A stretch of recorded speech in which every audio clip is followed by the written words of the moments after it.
¿Me confirman, porfa, si se ve bien? Sí se observa, doctor. Sí se ve, doctor. Perfecto. Entonces, otro órgano que tenemos que operar o que se maneja quirúrgicamente muchas veces es el vaso. Y dentro del vaso hay muchas patologías que acaban en una cirugía que se llama esplenectomía, que es retirar el vaso. Esa esplenectomía se puede hacer por vía abierta o también por vía laparoscópica. Entonces existen muchas, ¿no? Entre esas, los problemas de esplenomegalia por diferentes patologías, ¿no? Ya sea por cirrosis hepática, por cualquier cuestión que curse con hipertensión portal, a veces por problemas de discrasias sanguíneas, diferentes cosas. Pero hay algo que sucede en nuestro medio en especial, y por eso me voy a dedicar, en el caso del vaso, a estudiar un poco lo que es el infarto esplénico en la altura, porque es algo que ustedes van a ver muy comúnmente en realidad, y tenemos la suerte en realidad en el Cusco de poder ver esta patología que no se ve en otros sitios. ¿Y por qué se ve así? ¿O por qué me llaman? ¿Y por qué no no sé, pues en Puno? Aunque también sucede obviamente en Puno o en otros sitios. Lo que pasa es que en nuestro medio... Doctor, sin precontado. A ver, ahora. Ahora, ¿cómo se escucha? Se escucha normal. Sí se escucha bien, doctor. Ya. Entonces, continuamos. Entonces, hay ¿y qué sucede en el Cusco? Sucede que acá, pues llega harto extranjero. Y muchos de ellos tienen un problema que se llama hemoglobinopatía S, que al final vamos a conocer como anemia falciforme. Entonces, a cada rato llegan gente que tiene dentro de su genética antecedentes pues de familiares que han tenido lo que se llama en inglés el sickle cell o anemia de células falciformes. Va a ser gente que viene de algunos sitios, en especial Brasil, ¿no? Y justo sucedió esto, y sucedió mucho hace unos años atrás, cuando se asfaltó la pista esta de que va por Ocongate, Maldonado y todo eso. Comenzaron a llegar un montón de brasileros, como lo que hasta ahora, bueno, por la pandemia ha disminuido, ¿no?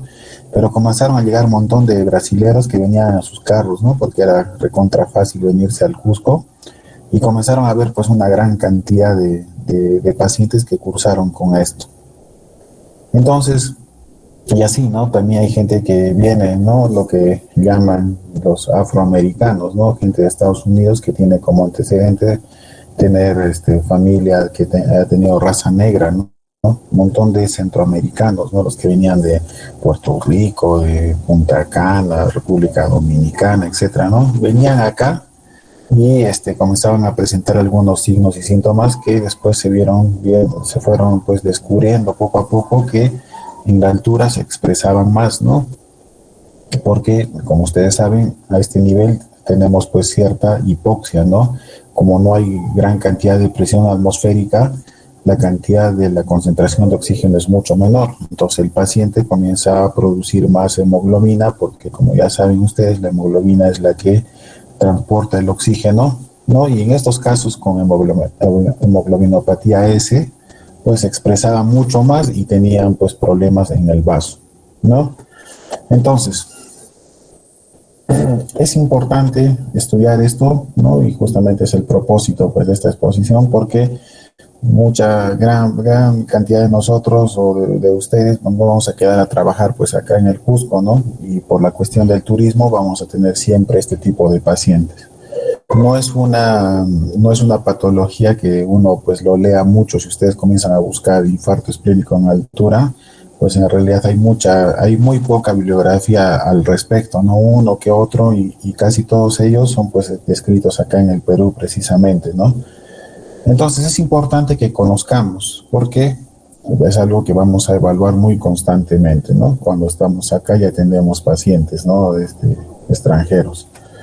Tenemos que diferenciarlos de lo que se llama el mal de altura, y eso ustedes ya lo han hecho en medicina interna, como es el mal de altura, y muchas de los signos y síntomas que se presentan al inicio se van a confundir con mal de altura, ¿no?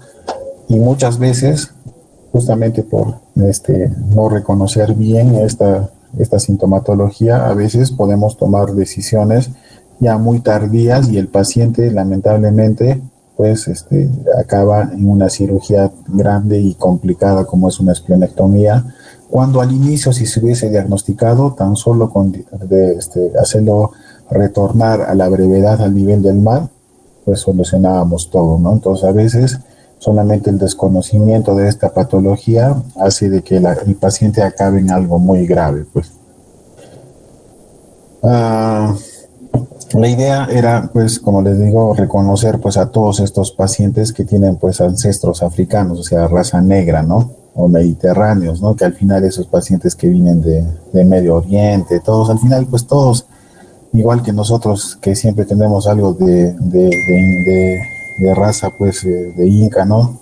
Que acá dice, ¿no? El que no tiene todos tenemos algo de cholo, ¿no es cierto? Igualito, ¿no? Todos los de África, de Centroamérica, Medio Oriente tienen algo de negro también, ¿no? Entonces, justamente donde más se presenta esta enfermedad es justamente en la raza negra, ¿no? Entonces, para que se acuerden un poquito de fisiología, pues nosotros tenemos hemoglobina A normalmente, ¿no? El 97% de las personas tienen hemoglobina A, pero algunos grupos raciales, como el que les he dicho, tiene hemoglobina S. Y esta hemoglobina S es la que va a generar pues toda esta patología. Entonces, ¿qué pasa? ¿No? Como normalmente deberíamos tener hemoglobina A, en el cromosoma 11 hay una mutación. En estos aminoácidos van cambiando, en vez de ser a tener adenina, va cambiando a timina, eso desplaza el ácido glutámico y en vez de tener hemoglobina A, pues tienes hemoglobina S. ¿Y cuál es el problema de la hemoglobina S? Acá en esta diapositiva está un resumen un poco largo en realidad, pero esto es lo que pasa y por qué sucede el infarto esplénico, ¿no? La hemoglobina S es menos soluble, fácilmente se alinea entre sí y hace lo que se llama pues la drepanocitosis, que es el otro nombre con lo que se le conoce a la anemia falciforme. Y como se alinean entre sí, fácilmente se van a cubrir de un gel insoluble, ¿no? Y el hematie pues va a tener pues una membrana que se va a dañar y estos se van a ordenar y van a tener pues la forma de una media luna o de una hoz, por eso se llama falciforme, ¿no? Entonces, este tipo de enfermedad se llama justamente por eso, porque el glóbulo rojo va a tener esa forma. Y en el caso de la anemia falciforme, pues va a suceder justamente a esta altura, porque primero que el paciente se va a deshidratar, va a haber cambios en la temperatura y va a suceder pues todo este problema. Esos hematíes que tienen una forma inadecuada se van a comenzar a agrupar entre sí y la sangre se va a poner más densa de lo normal, ¿no? El mismo problema que sucede con los pacientes que tienen poliglobulia, ¿no? Igualmente esto van a tender a cohesionarse y van a hacer pues, como está más denso, digamos, la sangre se va a poner más densa, entonces más viscosa al mismo tiempo y el flujo vascular no va a ser el mismo y va a comenzar a quedarse en un órgano que es el vaso, que como ustedes saben, entre otras funciones inmunológicas que tiene, también tiene pues el vaso es como un filtro para la sangre, ¿no? Entonces todos los glóbulos que son anormales se van quedando allí en el vaso, porque esa es la función del vaso, justamente destruir cualquier glóbulo rojo que tenga una forma anormal, ¿no? Y como esto sucede justamente cuando suben a la altura, que se comienza a producir más glóbulos rojos para tratar de compensar esa desoxigenación que hay, entonces agarra y se forman pues trombos, ¿no? Y esos trombos se comienzan a juntarse o a agruparse y se adhieren en el endotelio del vaso y ocluyen en uno de los vasos que pudiera haber y hacen pues el infarto, ¿no? Entonces, de ahí viene el nombre de anemia falciforme, la drepanocitosis, ¿no? Que es como se conoce a esta enfermedad, ¿no? En inglés se conoce como sickle cell, ¿no? Entonces, ¿qué pasa? Como hay hipoxia, en resumen, se produce hemoglobina S en más cantidades, ¿no? Se comienzan a formar estos hematíes que son anormales en formas de semilunas, ¿no? Y a eso se llama falciformismo, y de ahí viene el nombre. Y como se comienzan a agrupar, la sangre se vuelve densa, todo, se ocluye un vaso y a continuación hay infarto, ¿no? Hay un infarto esplénico.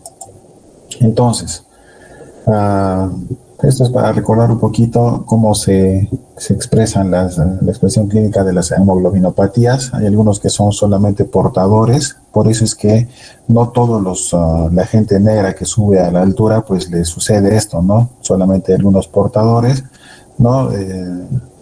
Que no sufren completamente la enfermedad, digamos, y si la sufren muchas veces es inclusive con síntomas muy leves o incluso asintomáticos, ¿no?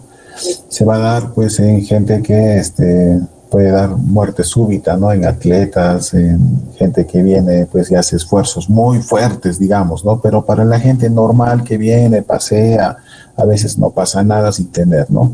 Sin embargo, hay otros los que tienen pues el sickle cell homocigoto, en los cuales sí pues hacen su crisis de anemia hemolítica, porque se comienzan a destruir formarse coágulos y etcétera, y oclusión e infarto, ¿no? Entonces esta es la forma que se va a expresar así a altura, ¿no? Y existen otros con doble hemoglobinopatías, ¿no?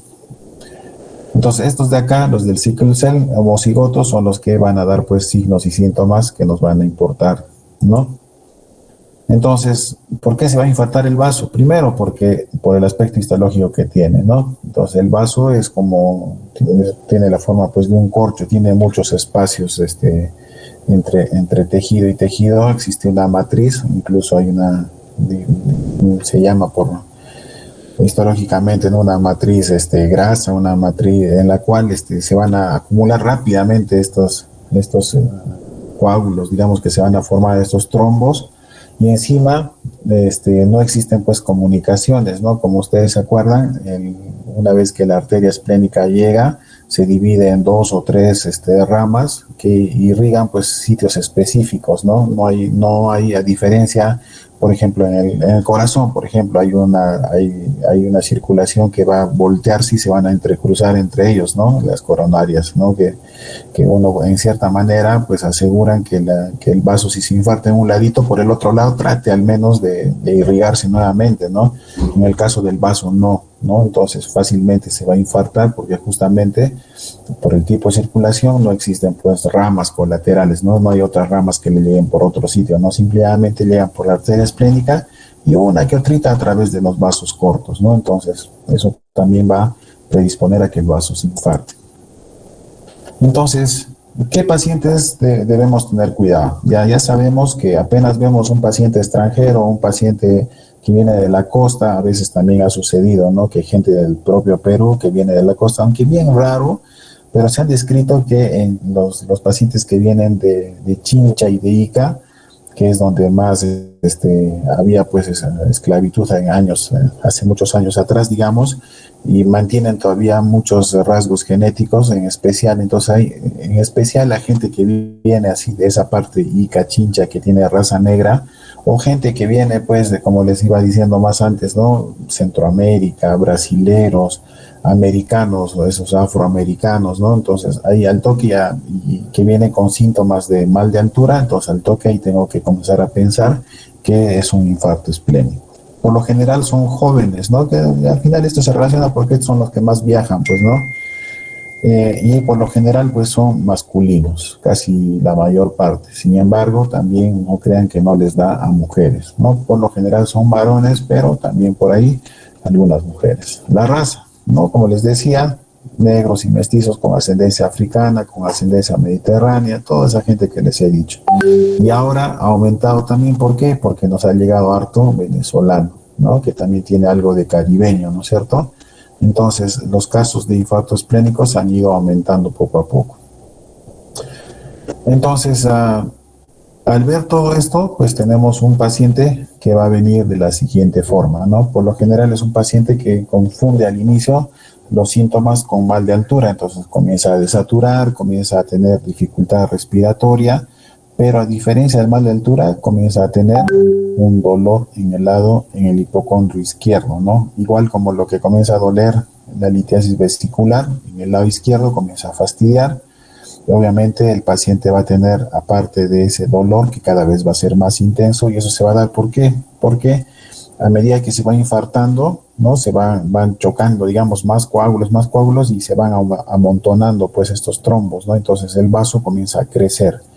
Aparte de que se va infartando, comienza a crecer, ¿no? Entonces, esa distensión de la cápsula del vaso va a provocar dolor, ¿no? Dolor en el lado izquierdo, que es la localización normal del vaso.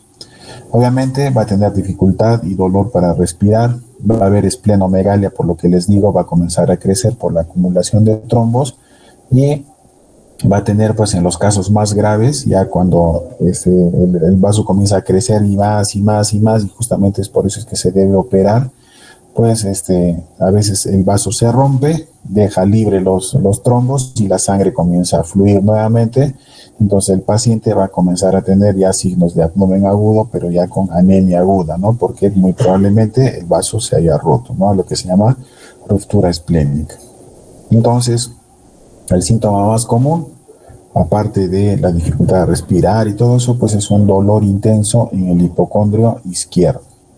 Entonces, asociado a eso, obviamente puede haber, pues, fiebre, porque a veces puede suceder de que algunas partes que se han isquemizado se pueden sobreinfectar, y puede haber, pues, asociado, además del infarto, puede haber abscesos localizados en el vaso, entonces puede tener fiebre. Además puede haber náusea, vómitos, malestar general, astenia y decaimiento, ¿no? Entonces, ya con esto ya tenemos casi el diagnóstico hecho, ¿no? Entonces, paciente gringo o extranjero que tiene pinta de tener, pues, ascendencia afroamericana, negra, mediterránea, y que cursa con dolor en el hipocondrio izquierdo, aparte de síntomas generales como dificultad respiratoria, desaturación, náuseas, malestar general, etc. Entonces, en esos casos ya tenemos que pensar, pues, en infarto esplénico, ¿no? Entonces, ¿cómo debemos manejar esta situación? Puede que, y eso va a ser, pues, importante al momento del manejo inicial, lo que les decía, ¿no? Si nosotros sospechamos rápidamente de esta patología y no estamos pensando que simplemente es un mal de altura, pues en base a eso vamos a poder, pues, dar el tratamiento de acuerdo, pues, a la complicación que pudiera tener.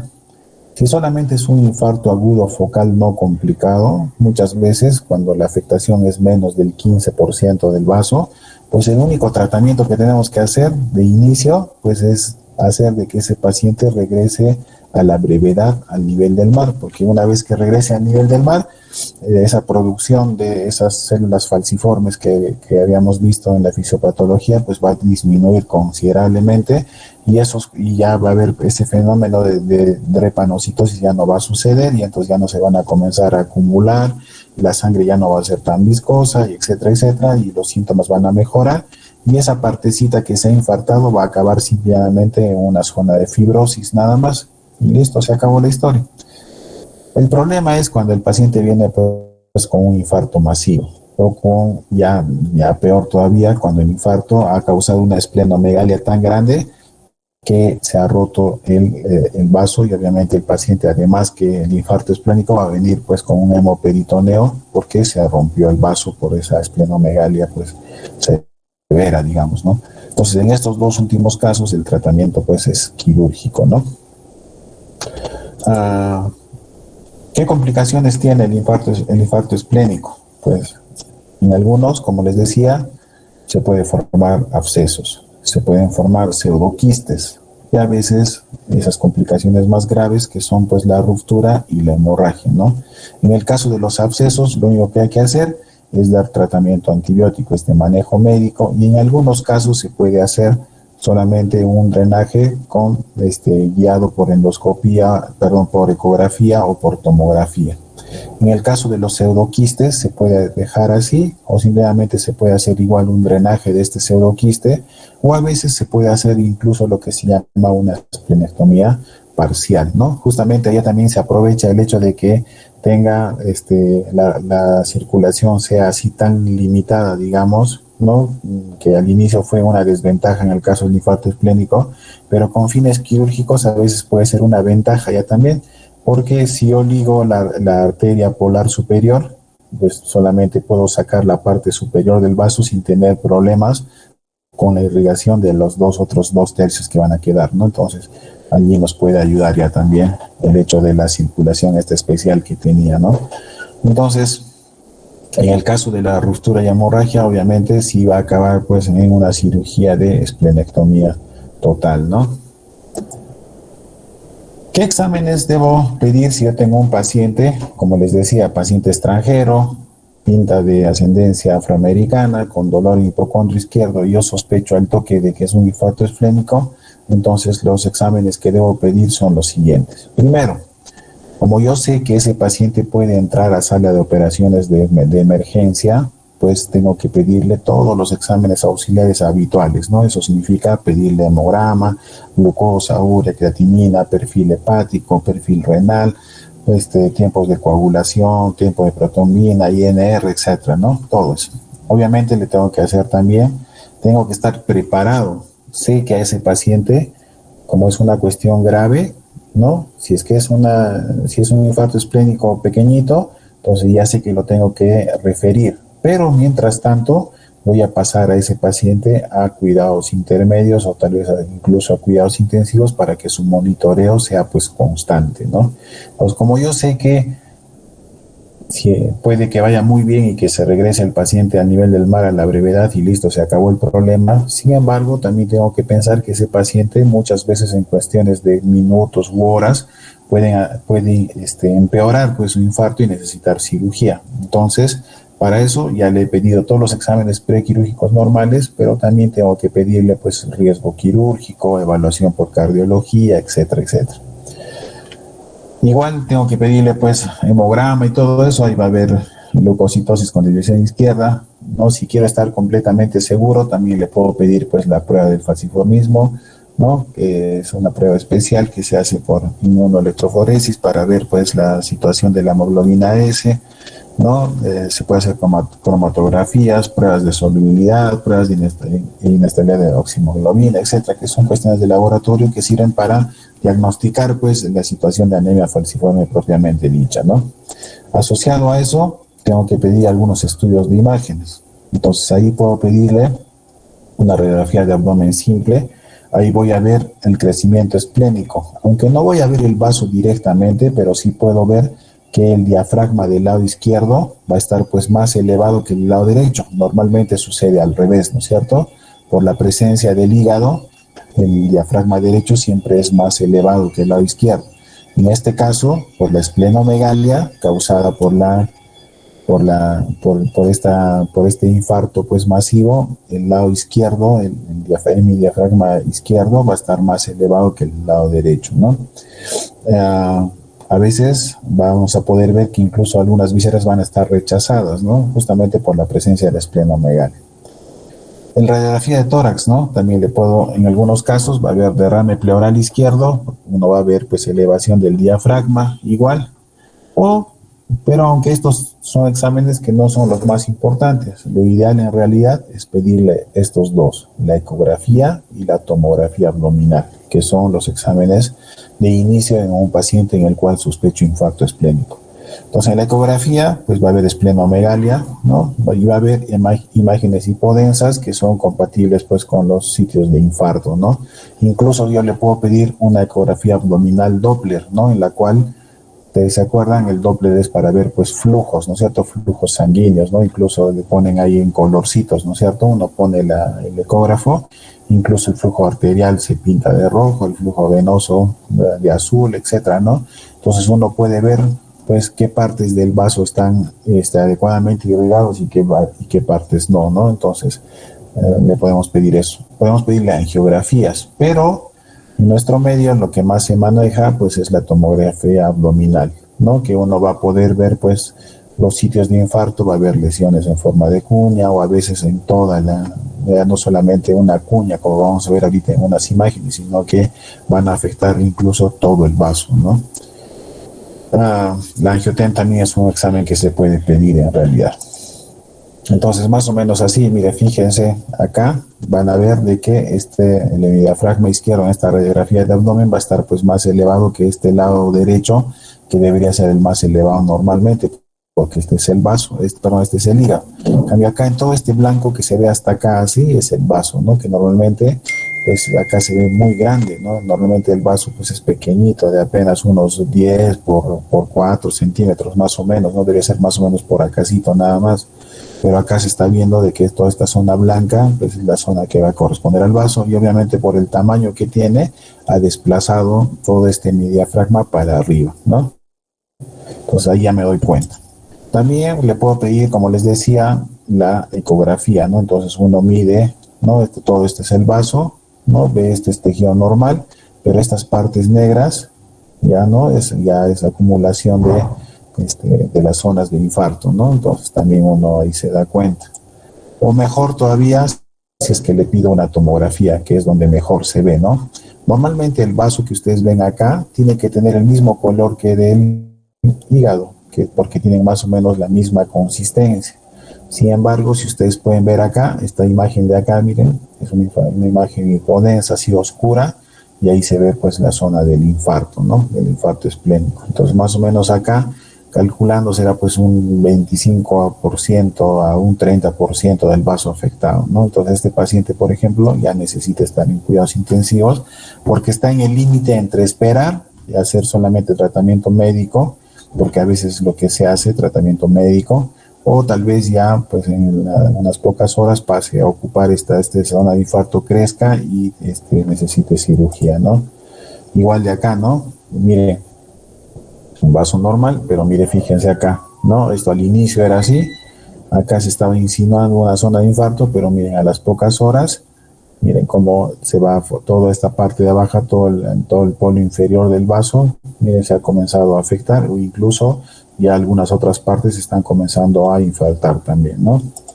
O como se ve en miren que más casi el 80% del vaso está completamente infartado, ¿no? Todo esto de acá, ¿no? O miren, está, como les decía, en media luna, ¿no?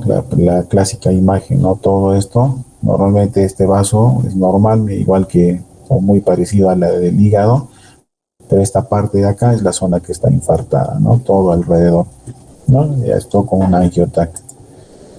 Pero ya está peor todavía, ¿no? Mira, fíjense, todo el vaso, pues solamente queda prácticamente la parte central, la que está pues más o menos sana todavía, ¿no? Entonces, estos pacientes van a necesitar cirugía. Tenemos que mandar a patología y cuando uno manda a patología, pues, mire, fíjense cuánto puede crecer el vaso, ¿no? Dice que hasta 5 veces su peso, ¿no? Y 3 veces su tamaño, ¿no? Entonces, encontramos vasos, por lo general, vasos muy grandes, ¿no? Va a haber al estudio macroscópico, va a estar la cápsula congentiva, va a haber sectores negruzcos, que ahorita vamos a ver en las imágenes cómo se ve un vaso que está infartado. Va a haber pues bandas hemorrágicas, al estudio microscópico va a haber trombosis de la pulpa, ¿no? Esa pulpa, la parte grasa, digamos, del vaso es la que más se va a acumular, es como un corcho el vaso, ¿no? Entonces, en todos esos espacios que hay se comienzan a acumular estos trombos y van a formar, pues, o van a causar el infarto esplénico, ¿no? Abundante infiltrado inflamatorio además. Entonces así se ve el vaso, ¿no? Cuando se hace patología y esto como corcho, como les digo, crea espacios en los cuales se van a infartar, ¿no? Todas estas zonas, ¿no? Entonces, ¿qué tratamiento es el que hay que hacer? Y ahí es importante el hecho de saber reconocer en qué momento debemos hacer tratamiento médico o tratamiento quirúrgico, ¿no? Por eso es importante saber que esta patología existe, porque al inicio, cuando la zona de infarto pues es bien pequeña, menos del 15%, el tratamiento normalmente solamente es de soporte, ¿no? Al paciente, como tenemos que, digamos, lograr que el paciente se vaya pues al nivel del mar lo más antes posible. Entonces, normalmente los gringos, que son los más afectados, vienen con seguros de salud, entonces uno al toque hace la cuestión administrativa y muchas veces incluso mandan pues ambulancias aéreas, ¿no? Para llevarlo, o si es que es posible, pues subirlo en el próximo avión que se vaya pues a Lima, ¿no? Entonces regresas al paciente al nivel del mar y tranquilo, se acabó el problema. Mientras tanto, si es que eso no sucede, porque a veces el paciente viene en la noche, no hay aviones pues a las 10 de la noche hasta el día siguiente, entonces, ¿qué tenemos que hacer? Ponerlo al paciente en reposo absoluto. El paciente no puede estar caminando, nada, ¿no? Tiene que estar completamente echado para que sus requerimientos de oxígeno no sean mayores, ¿no? Paciente en reposo absoluto. Además, tiene que estar con oxígeno suplementario. Justamente la falta de oxígeno es la que genera este problema. Entonces yo tengo que ponerle oxígeno a un volumen pues adecuado como para que su saturación siempre esté por encima de 92, 93%, ¿no? Al menos. O incluso acá en nuestro medio pues es muy usado las cámaras hiperbáricas, ¿no? Entonces se les pone unas cápsulas a los pacientes donde se les pone oxígeno a dosis altas para que esta oxigenación haga de que esa producción de drepanocitos pues se calme, digamos, ¿no? Se pare y este fenómeno de falciformismo que hemos visto pues ya no continúe y no haya ningún problema, ¿no? Entonces, reposo absoluto y oxígeno hacia dosis suficientes como para que su saturación esté por encima de 92-93%.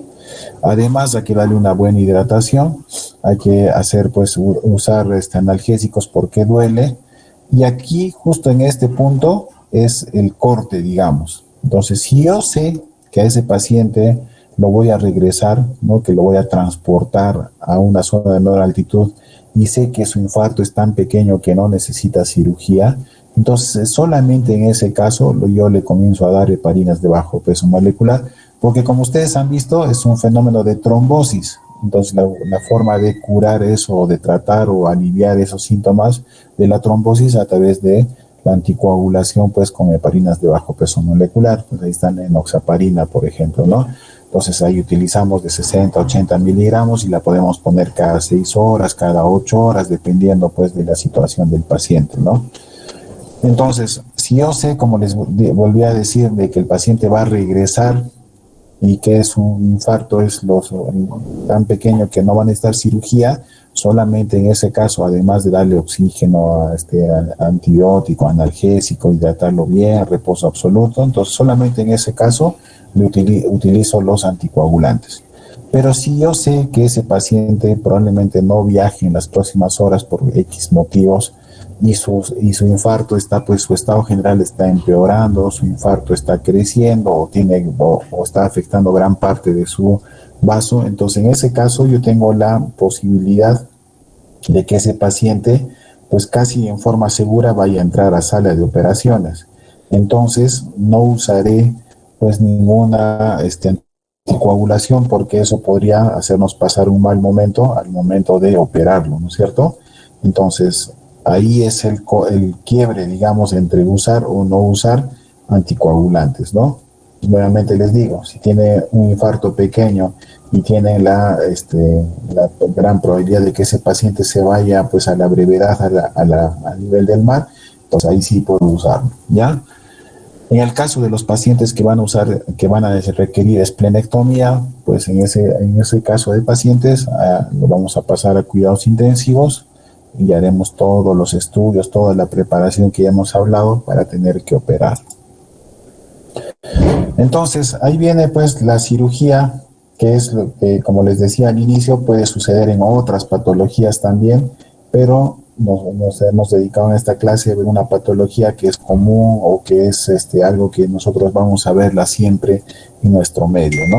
Entonces, cuando retiramos el vaso, esta cirugía se le llama esplenectomía, ¿no? Entonces, de hecho, en el próximo grupo va a exponer cómo se hace una esplenectomía para que conozcan qué consideraciones hay que tener, cuáles son los cuidados de la anatomía y todo eso, ¿no? Entonces, el próximo grupo, a la próxima clase, va a exponer justamente esto, ¿no? La esplenectomía, que podrían dedicarse pues en una sola exposición a lo que es, o dedicarse de frente, digamos, a la esplenectomía laparoscópica, que es la que más vamos a hacer en realidad en estos tiempos, ¿no? ¿Qué hay que considerar cuando uno hace una esplenectomía? ¿No? Si ustedes participan como internos en una esplenectomía, ¿no?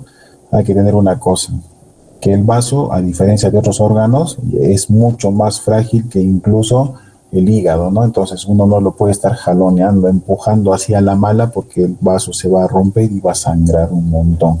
Entonces el riesgo potencial de sangrado pues es altísimo. Obviamente tiene una ubicación difícil porque está justo arriba, en la izquierda, en el hipocondrio izquierdo, en la parte de atrás, ¿no? O sea, está casi detrás del estómago, detrás del colon, detrás del epiplon, e incluso muchas veces tapado con el lóbulo izquierdo del hígado, ¿no? Entonces su ubicación es difícil y su relación anatómica con otros órganos también es complicada, además de tener mucha irrigación, aparte de la arteria esplénica que está llegando, pues grandes secciones del epiplon también están pegados e irrigando también por otro ladito, aunque menos, pero bien pegaditos, pues los vasos cortos que vienen pues desde el estómago, incluso a través del epiplon, ¿no? Es difícil de movilizarlo, de sostenerlo, tiene un pedículo vascular muy importante y eso pues es la causa más, la complicación más grave que tenemos cuando hacemos esplenectomía, justamente es lesionar pues la arteria o la vena esplénica porque sangra un montón, ¿no? Entonces son pacientes que se nos pueden complicar rápidamente con un shock hipovolémico cuando lesionamos pues el pedículo vascular. Tiene múltiples conexiones vasculares con el fondo gástrico, ¿no? A través de los vasos cortos y vasos que van del epiplon, ¿no? Como les decía. Y tiene un riesgo potencial pues de sangrado en los pedículos, ¿no? Entonces, ¿qué es lo que hacemos nosotros? Igual, mira, al paciente, como acá no, espero que lo vean bien, se le pone así, se le pone en decúbito lateral derecho, ¿no?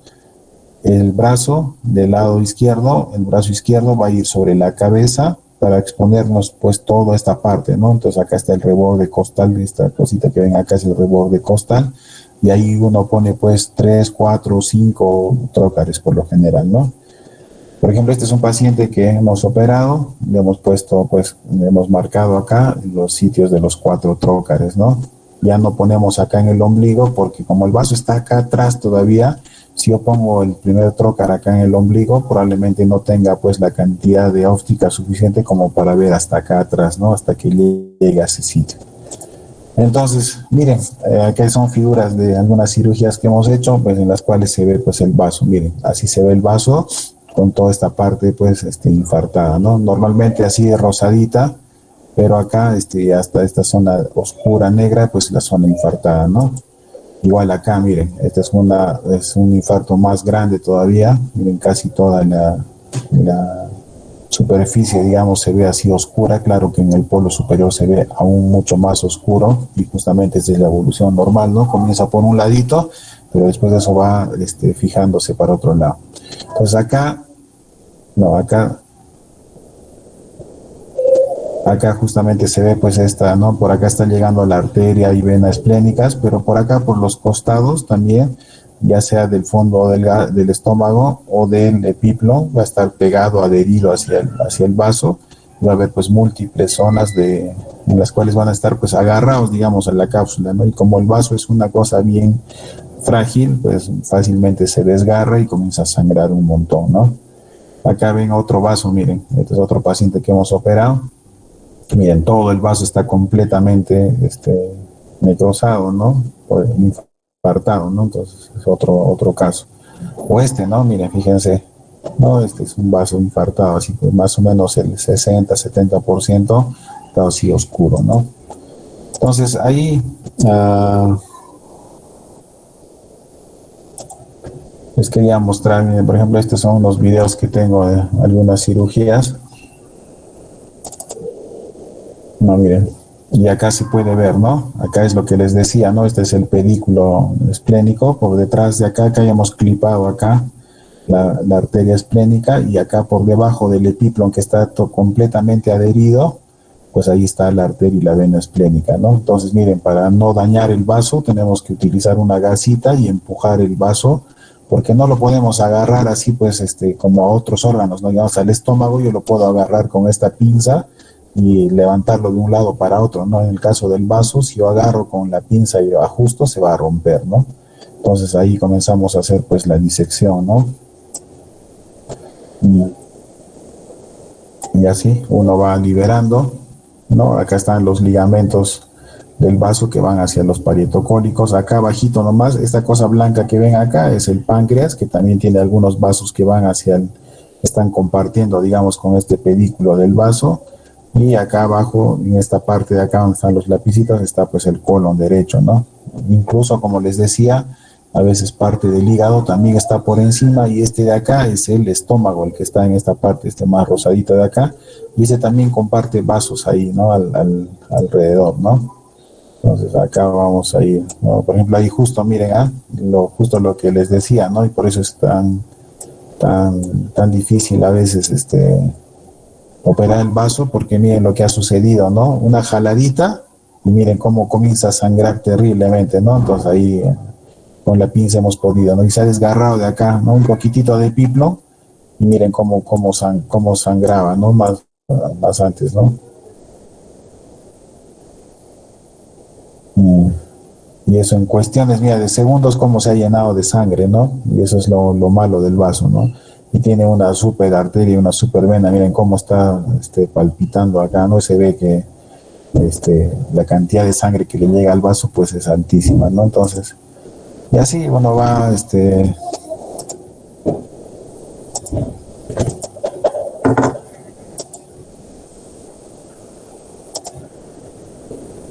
acá hay otra. Miren, una vez, y miren cómo como uno tiene que, después de haber sacado, mira, acá está el estómago bien pegadito, ¿no? A la zona en la cual está el vaso, ¿no? Y uno, miren, fíjense cómo uno va ya aspirando al final, ¿no? De la gasita con la cual habíamos empujado, uno va tratando de limpiar pues toda la zona en la cual estaba acá se van a ver todas las partes, ¿no? Esto de acá son las adherencias que tienen el parietocólico hacia el vaso, ¿no? De acá. Y así. Bueno.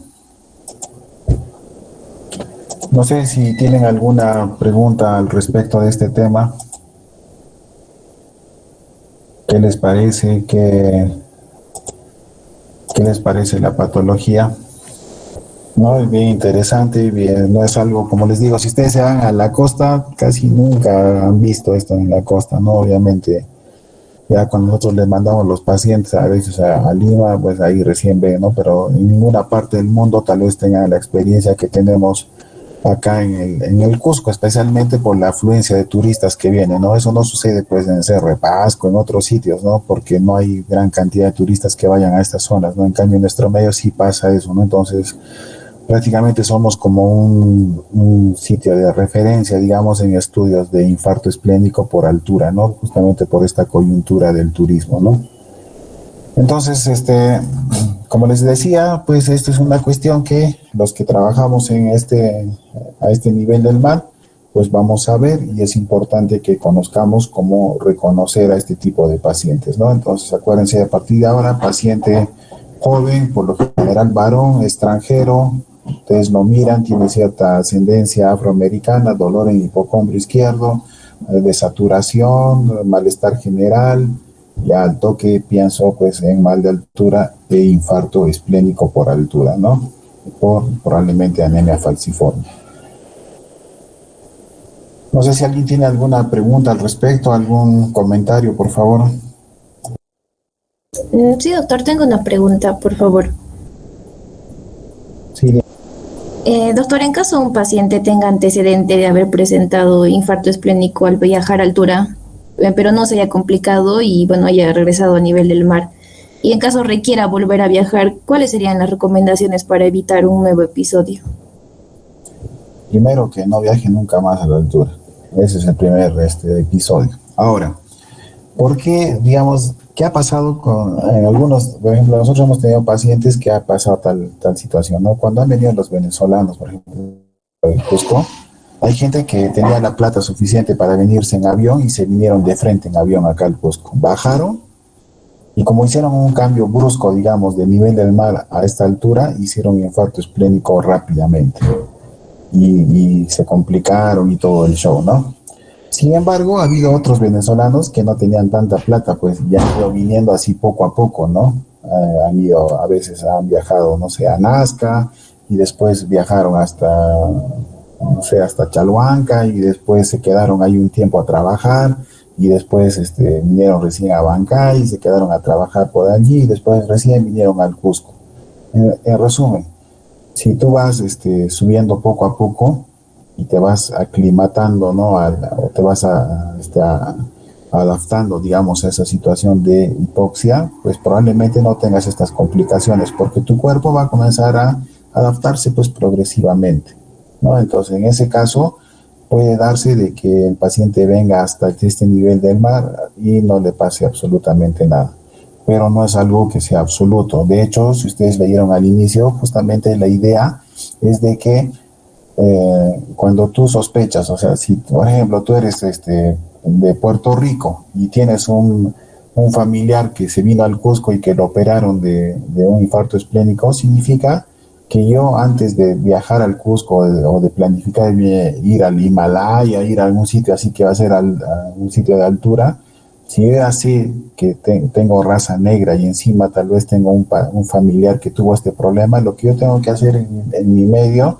en el sitio donde vivo, en este caso, como el ejemplo que les decía en Puerto Rico, por ejemplo, me haré pues las pruebas para diagnosticar o no, si tengo o no, pues esta anemia falciforme. Entonces, si me dicen que tengo anemia falciforme, pues lo que tengo que hacer es decirle chao al Cusco y decir mejor me voy pues a otro tipo de turismo que sea solamente a nivel del mar, ¿no?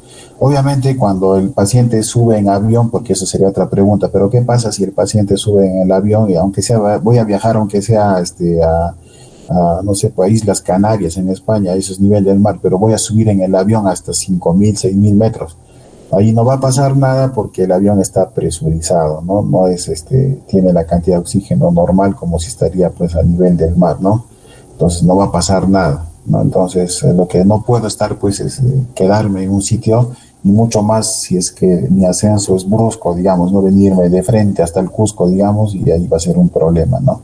Entonces la sugerencia en esos casos pues es de que esos pacientes con anemia falciforme prefieran o escojan pues otros destinos de viaje más que la altura, ¿no? Porque puede suceder de que tal vez no pase nada, como ha sucedido en mucha gente, ¿no?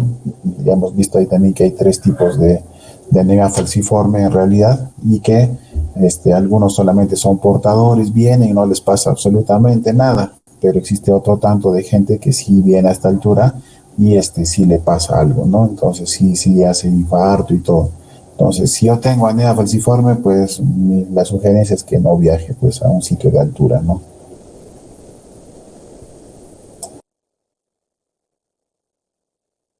Gracias, doctor.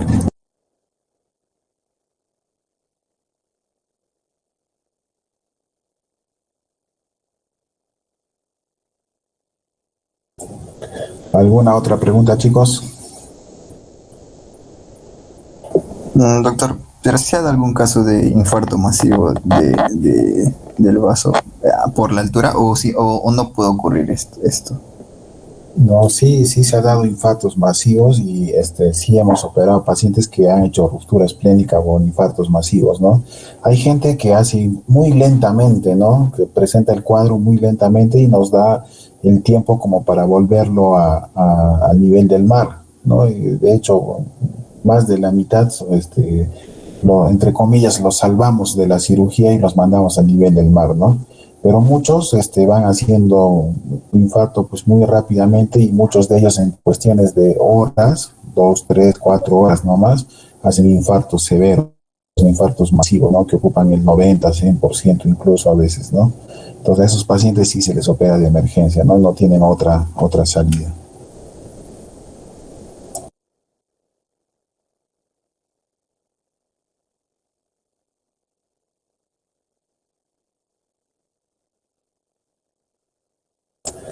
Y una pregunta interesante que me deberían hacer o que yo les hago ahora en este caso es, ¿qué cuidados debemos tener con un paciente que ha sido esplenectomizado? ¿Qué le vamos a decir a ese paciente?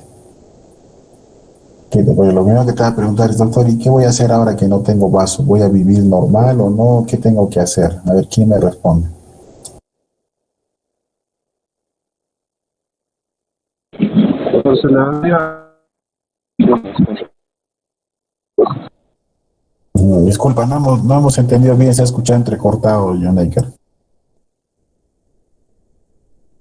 Sí, doctor, se le debería darse la vacuna para organismos encapsulados.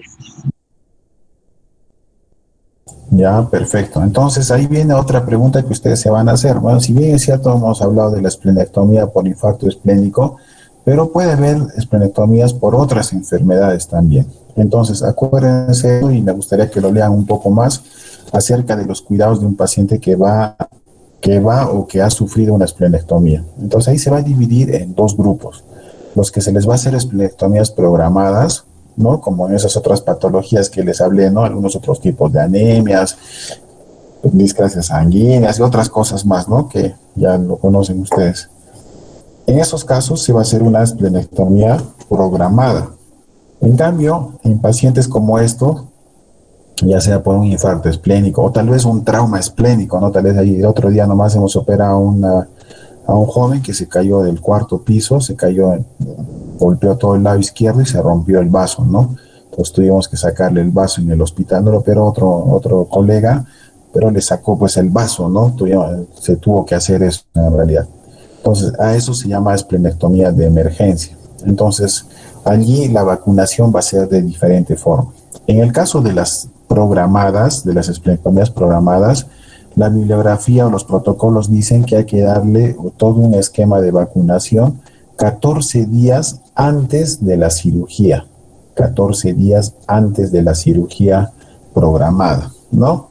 En cambio, en los que se les ha hecho pues una esplenectomía de emergencia, se les puede o se le debe dar ese mismo esquema de vacunación 14 días después ya también, ya 14 días después, ¿ya? Entonces acuérdense eso, parte del cuidado, ¿no? Aparte de los cuidados postoperatorios normales y todo, pues es estar seguros de que le hagan el esquema de vacunación, ¿ya?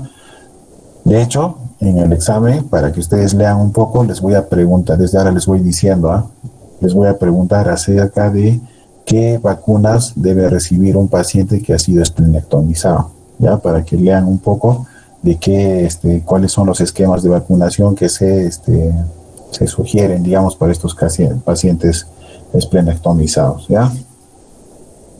Son en total, algunos esquemas dicen 5 vacunas, otros dicen 6 vacunas, ¿no? Entonces, lean eso por favor para que recuerden qué vacunas deben haber, ¿ya? Ahora, el paciente que ha sido operado del vaso, pues normalmente se recupera muy rápido, ¿no? Otra pregunta que deberían hacer es, ¿y qué pasa si yo soy, pues, de República Dominicana, vengo, me hacen la esplenectomía, igual me tengo que ir a nivel del mar o ya me puedo quedar en este nivel del mar? ¿Ustedes qué creen?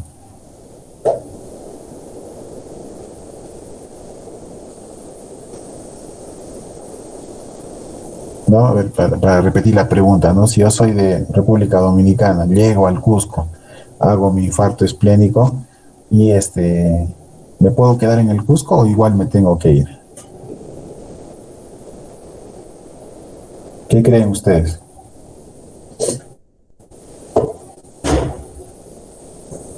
Sería mejor que regrese, doctor, a nivel del mar.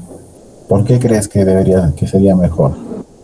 Porque podría presentar otro episodio de trombosis, no solo en el vaso. Exacto. Entonces, la sugerencia, si bien es cierto, el órgano más afectado, que es el vaso, es el que ya se soluciona el problema, va a dar la tranquilidad, digamos, porque el paciente va a estar...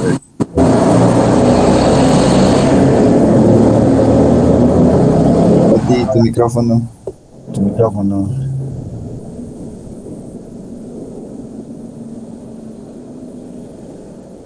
Fátima, Esmeralda, ahí está, muy bien. Entonces, si bien es cierto, el principal órgano que se afecta en estos casos es el vaso, ustedes cuando tengan la oportunidad de ver a un paciente que ha sido posoperado de un infarto esplénico por altura, van a ver que en los días siguientes el paciente va a estar pues de lo más normal, ¿no? Y provoca el hecho de decirle, no, quédate nomás, no hay ningún problema. Pero lo que dice Jacqueline es exactamente lo cierto, ¿no?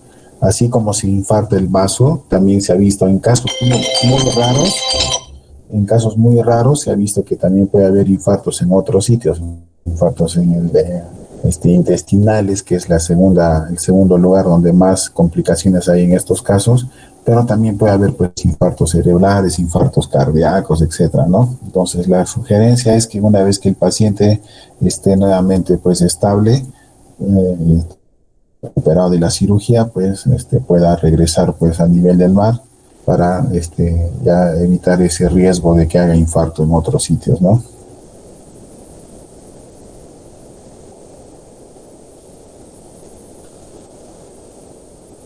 ¿Alguna otra pregunta?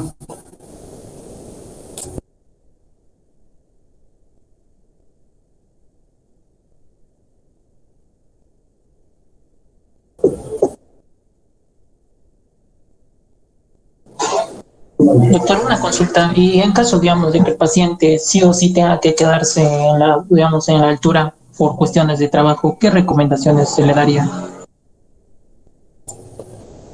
Que renuncie a su trabajo, porque es una cuestión que le va a predisponer a algo tan grave como decía Jacqueline, de un infarto en otros sitios, ¿no? Ya en casos más extremos, no sé, tal vez utilizar anticoagulación profiláctica, pues, pero no es lo ideal en realidad, ¿no? O sea, en realidad la sugerencia para estos pacientes es de que hagan su vida pues a nivel del mar o muy poco, digamos, por encima del mar, ¿no? No a estas alturas así de 3.000, 4.000 metros, ¿no? Porque va a tener problemas.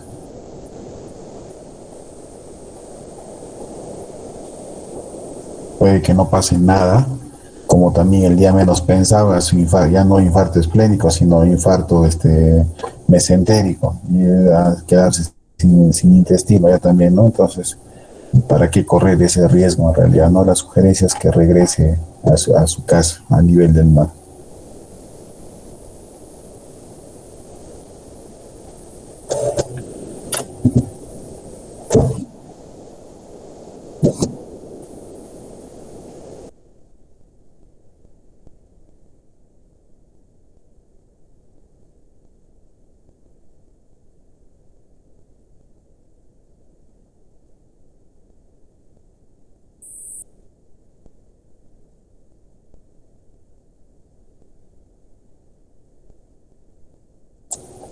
Claro, en realidad, hay gente que tolera mucho, ¿no? Tolera y está 1 o 2 días a veces, y incluso hay algunas tendencias dentro de lo poco que se conoce respecto a este tipo de patologías.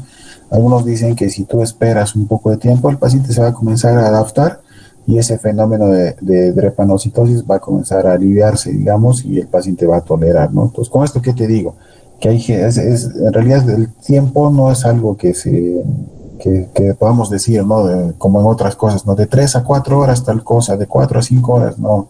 En este caso hay gente que tolera, como también hay gente que se va pues así, empeora pues en cuestión de pocas horas, ¿no? A veces en 2 horas, en 3 horas, otros aguantan 6 horas, otros aguantan 12 horas, otros aguantan un día. Entonces eso es bien relativo, ¿no? Entonces no hay un punto en el que puedas decir, no, 3 horas o 4 horas, no existe eso. No va a depender mucho del mismo paciente, ¿no? El estado general del paciente, ¿no? Entonces ahí, en ese transcurso, lo que sí tienes que asegurar, pues, es aporte de oxígeno, ¿no? O sea, si tú recibes a un paciente, no sé, estás en Chumbivir, casi, no sé cómo llegó ahí un paciente afroamericano, pues tendrás que darle oxígeno así a cantidades como para que esa falta de oxígeno no le genere pues ese fenómeno de drepanocitosis, ¿no?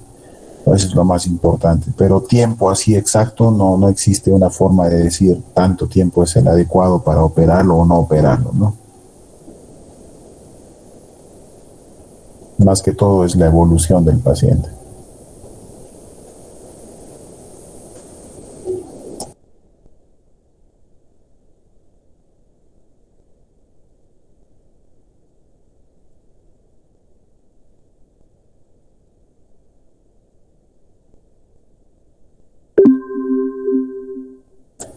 Listo, chicos, si no hay ninguna pregunta más.